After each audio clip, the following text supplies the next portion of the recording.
The game. Here's to you, kid. Happy birthday. You managed to stay alive all this time, despite our best efforts. You've played the game pretty damn well, all these years. What's that? Didn't know you were playing. You've been playing since the day you were born. Every accident you narrowly avoided in your entire life, from crib, gates left open to forgotten parking brakes. Even lightning storms and slips on patches of ice.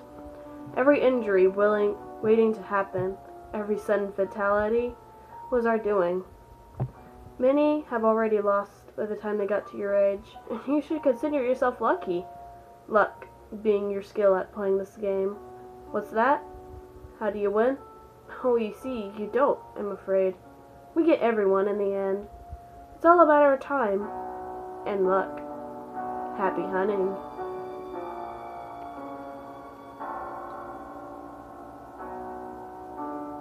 Obsession. I have this obsession with humans. I love humans, especially their faces. I love touching them. But I always have to wait late at night when they're asleep. Once they are, I sneak over to them and touch their face. I'll trace my fingertips across their cheek, sending midnight shivers up their bodies. I'll pry their mouths open and poke at their teeth and tongue, leaving a rancid taste in their mouth the next morning. I'll run my fingers through their hair, tangling it and messing it up. Sometimes the human will have glasses, and I'll pick them up and smudge them with my thumbs. If I really like the human, and only on rare special occasions I do this, I'll leave a wet, drooling kiss on their cheek. Oh, how much I love human faces.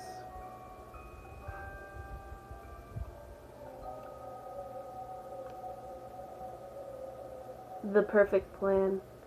On Monday, I came up with a perfect plan. No one even knew we were friends. On Tuesday, he stole a gun from his dad. On Wednesday, we decided to make our move during the following day's pep rally. On Thursday, while the entire school was in the gym, we waited just outside the doors. I was to use the gun on whoever walked out first. Then he would take the gun and go in the gym blasting. I walked up to Mr. Quinn, the guidance counselor, and shot him in the face 3 times. He fell back into the gym, dead. The shots were deafening. We heard screams in the auditorium. No one could see us yet. I handed him the gun and whispered, "Your turn." He ran into the gym and started firing. I followed a moment after. He hadn't hit anyone yet. Kids were scrambling and hiding. It was mayhem. I ran up behind him and tackled him. We struggled. I wrenched the gun out of his hands, turned it on him, and killed him. I closed his mouth forever.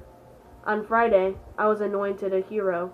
It was indeed the perfect plan. Ryan. When I was a child, maybe 9 or 10 years old, my best friend Ryan died in a horrible way. He was found in the woods behind his house with bruises, cuts, and deep slashes all over him. My mom and every other parent on the block didn't let their kids outside for months, afraid that whoever had done that to Ryan was still out there. But I just kept thinking about Ryan. I couldn't believe it. How could someone, what the fuck? How did they find him? I've hidden him so well.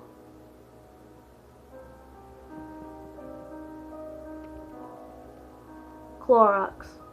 I love Clorox. It erases stains and corrects mistakes. My recently pregnant girlfriend sat on the couch, drunk, enjoying her last beer before parenthood. "Do you want another drink, honey?" I asked. "Thank you," she replied. I poured the vodka into a glass and tipped it off with a clear liquid. I love Clorox. It corrects mistakes.